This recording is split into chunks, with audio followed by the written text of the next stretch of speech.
Welcome to TisTalk. TisTalk is a community podcast from Tisbury, Wiltshire and surrounding villages. Hello from TisTalk. I'm Mary Myers. And I'm Anne Martin. So this is TisTalk for the week beginning the 22nd of June, and Anne and I are actually recording this on Friday the 19th.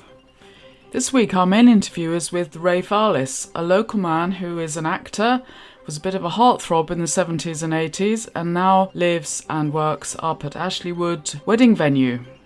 Then we've got something from the book club at Fox and King. Then we have news of a special ballet event for children ahead of the Ballet Under the Stars at Hatch House. This is a special children's matinee, and we hear from James Bamford, dancer and choreographer, who's behind it all. Then we have David Copus with a very quick thing, a trailer about the People's Emergency Briefing film, followed by the Watts-ons by his partner Christabel Watts, and then we end with a lovely soundscape. Thanks very much for coming in, Anne. We normally start, well, everybody knows you, I think, but we should just say Anne is often a co-presenter on TisTalk. She's well known in Tisbury, and you've got a piece of local news for us, I think. Yes, indeed. And also, you've just come back from Japan. I think you've got some news from Japan for us as well. That's right, I have. But what's the local? Right, the local news. People will soon be celebrating the summer solstice, and some of us may be racing off to Stonehenge. Well, they've actually discovered another site at Stonehenge which predates the stones, and there are two wooden posts set 120 metres apart, aligned to the rising sun, and they've actually had a skyscape archaeologist in, and he's confirmed the alignment with the sun, and this site actually predates Stonehenge. And one of the archaeologists said this is the most important thing he's discovered in his whole career. Wow. And he's a skyscape archaeologist. Yes, a skyscape archaeologist, yes. Wow. Who's worked out the alignment of this ancient structure with the sun. So I thought that, they're discovering things all the time. Yeah. But to discover something that, is even older than Stonehenge, it just makes you realise what a fantastic area that whole site is. Yes, it is. And all the druids will be descending on it today or tomorrow, ready for the solstice, I guess. And that's new news. That's just happened. Yes, right. Yes. Came out on the 18th of June. Good. Very up to the minute. Yes. And international? Yes, well, I've just come back from my second trip to Japan in 6 months. I'm becoming a bit of a jet setter? Japan file. And quite interestingly, when we were there, they were getting bears coming down from the mountains into the towns. Yes, brown bears. And we were in the Fukushima area, which was the centre of the tsunami, where you may remember in 2011 they had a lot of damage to their nuclear reactor. And a report came in that a bear had come into the town, and there was actually a video on the BBC website, and the bear rushed in and sort of assaulted a man, and then ran off, and then they couldn't find the bear at all, so the bear was in hiding somewhere, and they closed 94 schools in the area. And you were there right at this We were point. In that area, yes, in the Fukushima area for about 5 or 6 days, and we went on a walk, and our guide had a bear spray in his backpack that he had been issued, and walkers also had bells on their backpacks to try and deter the bear in case it should think of coming down and attacking people. Right. So it can hear you walking along, yes, or whatever, exactly. or they can hear you. Yes. And what's a bear spray? How does that work? I don't actually know, because he didn't have to use it. But Good. It's meant to, you spray it, I suppose, near the bear, and it doesn't like the smell, and it runs away, I think. I see, yeah. So that was quite exciting. And did this man get badly mauled or attacked by the bear? I don't think so. It just looked from the video like the bear just ran up and sort of knocked him down and then ran off again. I saw the video on the BBC News while I was actually in the area. So that was quite my international news. Yeah, good. Thanks very much.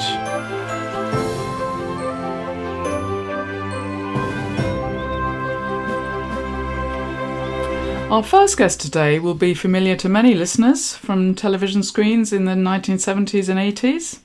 Actor Rafe Arliss has lived in our area for many years, and I recently sat down with him to talk about his life, career and his community work with young people in Tisbury. Did you know he ran the cricket club for a long time for children? Interesting. And here's the conversation I had with him. Well, I'm at Ashley Wood now with Rafe Arliss. Thanks very much for coming on TisTalk, Rafe. You're very welcome. And we should have had you on TisTalk ages ago. I don't know why we haven't, because you're rather famous. Many people know your name as an actor. You've had a long career in acting. Can we go back to some of the more famous and well-known things that you've been in? What would you pick out? Well, we're going back quite a while now, but I mean, a lot of the memories are still there, I suppose. I suppose the thing I was remembered most for was a thing called Love for Lydia, which was in the good old days, there was a Friday night, and it was normally a 13-parter, so it went on for 13 weeks, and it got quite a kind of avid kind of following. London Weekend Television, which is no more. Yeah. And it was from an H.E. Bates story, Love for Lydia, starring Mel Martin as a kind of young flapper, and four guys who were all in love with her, and she, from time to time, was in love with them, of which I was one. Right. Jeremy Irons was another. Peter Davison, who I think did All Creatures Great and Small, was another. And a lovely guy called Christabel Blake, who was the main man, who sadly died kind of very young. But that was it anyway. So it was 1920s, and I played the chauffeur. I was the kind of rough trade. When was that on TV? In the 70s, was it? 1980s, I would 80s. think. Yeah, yes. I would think it was around then. Yes. The years, I'm not very good on years. Was that the sort of your big first break? I mean, of really popular mainstream That was TV? my kind of break. Yeah, I mean, I've always been very too laid back about life and profession in general. I had a very lovely agent who wasn't very pushy. We all do, we like to think we do good work, and occasionally you do get your break. And it's there's examples of that. Say Daniel Craig, for years was a wonderful actor doing wonderful stuff. If he hadn't got James Bond, no one would have ever heard of him. So we all do kind of good stuff, and then you get your break. And then if you've got a very good agent, they'll capitalise on your break, and off you go. I never really had that moment. My agent was lovely and very good, and he had a lot of actors. He kept them in work. He was he'd come in to the country on the Kinder transport. In the war. So that was his start to life. So his view of life as an agent very much reflected that, and was never pushy. And we're very lucky that A, you're alive, and B, that you're actually working. That was his attitude. So the combination with that and me being a bit hippie and laid back and kind of just enjoying my life, I never kind of kicked on from there. Occasionally I would get good leads, but I wasn't up in the leading man all the time. Well, still you became known for certain adverts, I think. I even remember the Badedas bath one. Tell us about that. What are your memories of that? Things happen after a Badedas bath, I always remember. Yeah, I mean, that was just an ad. I was able to ride a horse because I'd always ridden. That was part of the requisite because there was a horse in it. Yeah. I was basically having a shower with a very beautiful model. That was kind of all it was, really. Wow. The great thing about the Badedas ad was that it was brought out for Christmas, and it would run for 2 or 3 weeks before Christmas. But then the next year they would bring it out again. But it came out every Christmas for about 3 or 4 years. Oh, I see. So I got paid every time it came out. Right, very nice. So that was the great thing of the Badedas ad. And of course you were on Quatermass, if I'm pronouncing that right. I never saw that, but that was very popular, right, with John Mills? Yes. Yes. Then Doctor Who, Grange Hill, you were a teacher on that for a long time. But I did a series of that, and that was very popular, and my character was very well thought of as well. A teacher? Yeah. Yes. What else would you pick out? I mean, I've done kind of good stuff. I did Prime Suspect, which is obviously the creme de la creme of British television production at a certain time with Helen Mirren. So that was a kind of status job. I did a great, it's actually a children's series, but it had very high production value. It's called Retrace, which was a 6-parter about a family who went on the run. And that won several awards with the Television Society. And then was repeated, so we did 2 series of that. What was it like working with Helen Mirren, going back to the... Well, great. I mean, she's very good and, very great to be with, and also very giving as an actress. She'd been around with it so long, you say, well, yeah, give him the close-up, let him do that. Right. So it was good, yes. Yeah. She's a nice person. Any anecdotes of nightmare people? It's always interesting to hear about famous people being... I don't do nightmare people, really. Oh, no, that's good. I tend to not see that, or I have this great word, empathy, which is kind of, I use in my life, and they must be that way for a reason. But no, throughout my entire career, I've never really... can't remember falling out with anybody. Most of my experiences as an actor have been good ones. I mean, I did a film very early on called The Last Valley with Michael Caine and Omar Sharif, who were huge stars. And it was to do with the 30 Years' War in Europe in 1620 or whatever. And we were mercenaries riding around doing what mercenaries do. I mean, Omar was, bless him, because he's no longer with us. He wasn't the best of actors, but he was a lovely man. Great. Liked the ladies. Michael Caine was great. Michael had his kind of entourage around him. He was very much a unit. He had his double and his stuntman and his bodyguard, even at that stage of his life. And a new wife that he has been with ever since. And we're talking kind of 1980s now. Right. So very much, I think Michael would say that was quite... And he's an affable man, is he? Yeah, he is what you see, what you get with Michael Caine.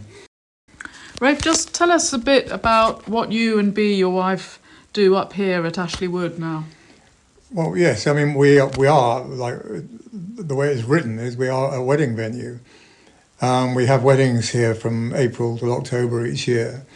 It's hire as seen, leave as found, and we just provide what we like to think is a perfect backdrop for something which, fingers crossed, is still very important in people's lives, is them getting married. So we live in an amazing place, on the Fonthill estate, and we keep it looking nice, and people come and they have it for the whole weekend, from Friday morning till Sunday lunchtime. And they come and have an amazing weekend here and get married. Yeah, and it's great. I mean, people would say to me, oh, isn't it a bit intrusive? You've got 100 people in your courtyard every weekend. And I said, no, it's wonderful. Everyone comes with love, and, even if their families are no longer together, they make an effort for the day. Right. Rafe, we're going to have to pause there because this is getting long, and we're going to do the fun questions and a few other questions about your career at a later date and put that on TisTalk another time. Thanks so much. You're very, very welcome. Thank you. That was Rafe Arliss sharing some memories from a remarkable career. And listen out in September or during our autumn season for a little bit more from Rafe. This is TisTalk from Tisbury, Wiltshire. From the world of theatre and television, we move now to the world of books and ideas, where a new venture on Tisbury High Street is already bringing people together. Yes, the bookshop run by Chloe Fox and King, the village's new bookshop, has recently launched a book club. So I went along to eavesdrop a little bit on the lively conversation that took place around their latest choice, a book called Man's Search for Meaning by Viktor Frankl. I'm with Jessica Craddock, and we're just at the end of the book club here at Fox and King, and we know each other already. Jessica, we're also in another more social book club, which has been going 20 years actually. How would you compare these two, the two? There is a big difference of meeting in a bookshop. First of all, we're not socially connected. There's also men and women, and I find that really interesting, getting a balance of difference between the sexes, but also between ages and people's backgrounds. When you have a social book club, you tend to be from a similar background. I didn't enjoy the first book I read, but actually I really enjoyed the discussion. Okay, what was that? It was called Confessions. It's a new book, which is a first time author. It was all right, but I wouldn't give it to anybody as a gift. That's usually Whereas the second book, which is A Man's Search for Meaning, and I've always been fascinated by why some people survive and do well in extreme circumstances and others don't. And it did give me some answers to that. It was a non-fiction, so that was interesting to do. And yes, I was really interested to hear the different opinions, there's a concentration because we're just here to talk about the book. Yes. And no gossip. There's no gossip. Well, but people do, and I myself included, we tend to drop in things about our past and who we are, and actually that is ill-disciplined. I feel if we're being disciplined, we should just be talking about the book. Right. And it's very difficult because you want to kind of share a bit of yourself. Of course. But enjoy it, and it's fascinating. And you see people whose faces that you see around the village, and you think, oh, so that's who you are. Yeah, nice. Yes. And it sounds as though Chloe chooses the book. Yes, so that takes the pressure off. So she chooses the book. Different, very different from the way an sort of book club might work. Yes, and so we didn't actually ask her why she chose this book, which maybe we should have done. Interesting. Anyway, thanks very much. Not at all, you're welcome. Can you introduce yourself? Yes, hello, I'm Michael Elliott. And why are you here at the book club? Well, this is my third book club now, and the reason for being here is what I really enjoy is the real diversity of the people and what they have got out of the book, particularly this last one, where everyone had sort of similar views about the terrors of a Holocaust, but took many different learnings about it. Some people were deeply upset, other people found hope, so I love the discussions we have, and the books chosen are fantastic. And are you going to come again? I'll come to everyone for sure. Okay, great, thanks very much. Okay. Hi, I'm Chloe from Fox and King, and we've just had our fourth book club.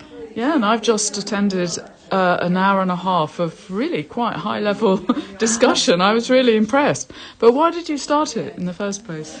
Well, it's an obvious thing to have as part of a bookshop. There seemed to be an appetite for it. Overwhelmingly, it felt like a social appetite, that people quite like the idea of meeting other readers who might live in the area. But it has increasingly actually become slightly more than that. It's been wonderful to see it turn into something. It is a social exercise, and I love that it's open to everyone, no need to pay. I ask people politely to buy the book from here, but they don't have to. You get a 10% discount if you buy it from here. So it's not a financial enterprise at all. It's about connection and community, which I think is a really important part of having a bookshop.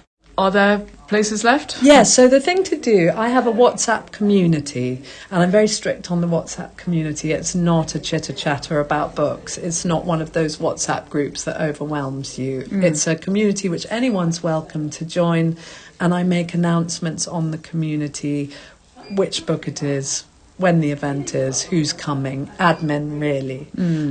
So if you join the community, which anybody's welcome to do, you can read the book and not come. You can not read the book and not come. You can read the book and come.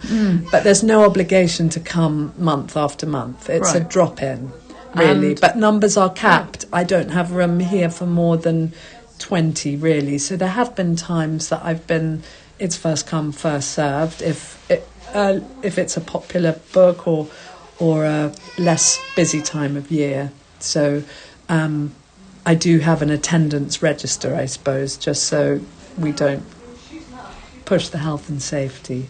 Okay. So it's 20 people capacity. Yes. Friday morning tends to have more space than Thursday evening. And a glass of wine on Thursday night and a cup of tea or coffee on the Friday morning. Yeah, free glass of wine or free cup of tea or coffee. The only ask is that you buy the book from here, but that's not compulsory. Yeah, fantastic. Thanks very much, Chloe. Thanks, Mary. Thanks for coming. What I've been trying to do because... That was Mary at the book club at Fox and King's. If you're interested to join, go along to the bookshop and ask for details, or you could email them at hello@foxandking.com. You're listening to TisTalk from Tisbury in Wiltshire and the Nadder Valley. Do you want to introduce the next item, Anne? A special children's ballet matinee is coming to Hatch House ahead of this summer's Ballet Under the Stars event. Yes, the matinee has been organised by ballet dancer and choreographer James Bamford, who wanted to create something more accessible, affordable and engaging for younger audiences. So I spoke to James on the phone to find out more. So my name is James Bamford. I am a dance producer, choreographer and the founder and director of Project Dance, which is an arts organisation which I made when I was 14, which has now evolved into a touring dance organisation among many other things. But I am involved in dance in a lot of different ways. My connection to this particular event is that a few years ago I was the recipient of some support from the Dicky Buckle Fund charity, and so I'm super excited this year to be returning in the capacity as compere and curator, if you will, of the children's matinee. It's something that resonates deeply with my values and everything that I get up to. So no, that's me, and I'm really excited to be a part of it this year. The children's matinee, as part of Hatch House and Covent Garden Dance's Ballet Under the Stars, is an opportunity for local youngsters to get a taste of the real thing. So for the children's matinee, the vast majority of the programme has been curated by myself and will showcase some young dancers, some professional dancers, some dancers that have had really exciting careers, some dancers right at the beginning of their careers. There will also be some interactive aspects to the programme where everyone can get involved in the space, which will be really lovely. And then actually the sort of cherry on top of the children's matinee is that Xander and Joy from the main programme will be joining us to present a little something right at the end. So there's that flavour of the main show in there as well. But for the most part, it's a specially curated programme that really is designed to inspire the next generation, with sort of showcasing dancers at different points in their journey to show how the art form can be accessible at Hatch. There's actually two opportunities on the day to get ballet at a brilliant discounted rate opened up to the community. The main one that we've been discussing, the children's matinee performance. The tickets for those, that's running from 3 p.m. to 4:30, and tickets for those adults are £25, children 10 to 15 are £15, and children under 10 are £10. And that can all be booked by emailing either admin@dickybbucklefund.com or by going to their website. And then additionally, there's also the full dress rehearsal of all the artists that will be in the main bill, but they will be operating it as a dress rehearsal and not as an actual show that happens straight afterwards, actually. So that's from 5:30 till 8 on the same day. And tickets there are £50 for adults and then 15 and 10 for children respectively. It's a really favourable opportunity to experience exceptional dance on your doorstep, and that's all taking place on Thursday the 23rd of July. Tickets tend to sell very, very quickly, so booking in advance is advised. So here are those event details again. Children's Matinee Ballet ahead of Ballet Under the Stars 2026 at Hatch House on Thursday 23rd of July. 3 till 4:30 p.m, arrival from 2:30 at Hatch House, Tisbury. Ticket prices: adults £25, children aged 10 to 15 £15, children under 10 £10. And families wishing to stay on for the full dress rehearsal of Ballet Under the Stars, which starts at 5:30 p.m. to 8 p.m. on the same day, Thursday 23rd of July, can purchase tickets for a family of up to 2 adults and 3 children for £50, children aged 10 to 15 £15, and children under 10 £10. So you book tickets at www.dickybbucklefund.com. That's www.dickybbucklefund.com. This is TisTalk from Tisbury, Wiltshire.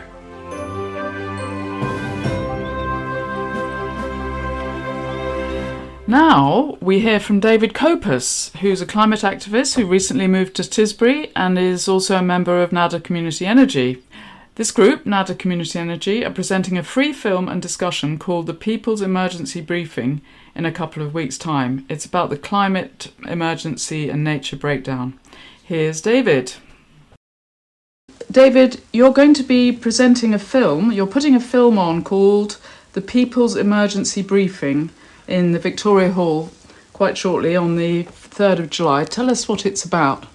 Yeah, so it's part of an initiative that started last year in November when 1,200 MPs, leaders of business and culture were invited to Westminster and were given a series of 10 briefings on basically threats to the UK from the nature and climate crises, which are unfolding and increasingly having an effect on us. There are two aims for this. One is for the people who view the screenings, and there are now well over 1,000 happening across the country in communities, and there are more and more happening all the time.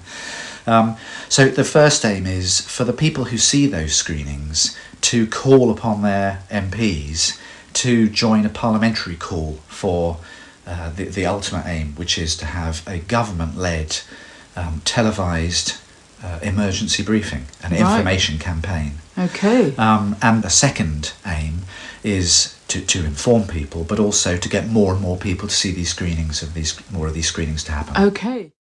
The briefings that you see if you come and see the film are quite shocking. Other areas, for example, the effect on health. Yes. And the economy and to our national security. So when you, for example, have Professor Hugh Montgomery, who gives the health briefing, talking of being terrified. Does he? There is what this project really is trying to address is the gap between the threats to our society and the current level of awareness in the community. Or current level of inaction. Inaction and also misinformation. Yeah, I see. Yeah. Yep, so it's in the Victoria Hall on the High Street and it's Friday 3rd of July from 7 till 9pm. It's a 50-minute film and then we'll have a facilitated discussion. And thank you to David. We'll have a longer piece from David on next week's TisTalk, but here's the date and place again. Friday the 3rd of July from 7 to 9pm at the Victoria Hall for the free film The People's Emergency Briefing.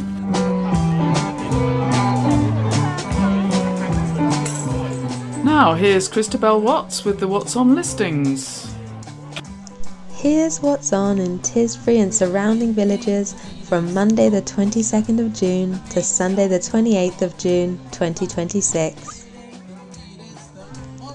On Tuesday the 23rd, the Tisbury Carer Cafe will be at Harry's on the Square from 10:30am till 12pm for unpaid carers to chat and connect with each other.